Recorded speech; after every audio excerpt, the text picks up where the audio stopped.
À quelques mois de la présidentielle 2025, le rituel des appels à candidature adressés au président Paul Biya par la jeunesse camerounaise est loin de s'arrêter. Ce 17 juin, au cabinet du président de l'Assemblée nationale, sous la bannière des jeunes patriotes avec Paul Biya, une délégation des jeunes a été reçue par le président de la Chambre basse.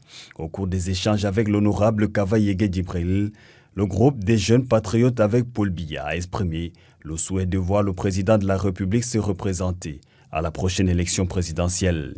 Cet appel à candidature a fait grand écho dans le concert des appels d'envergure, invitant le président Paul Biya à se porter candidat.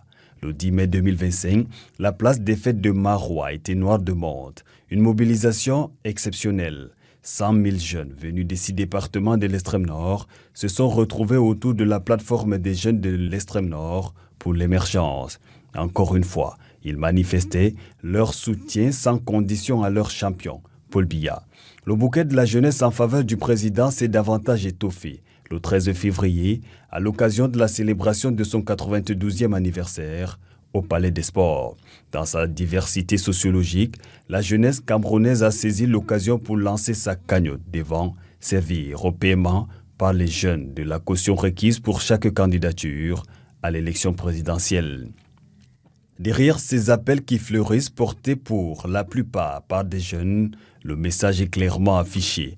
Le président Paul Biya, par son discours et sa méthode, a remporté un franc succès auprès d'une jeunesse qui salue sa grande expérience, admire sa capacité à maintenir la paix et la stabilité au Cameroun en contexte international marqué par des crises sécuritaires.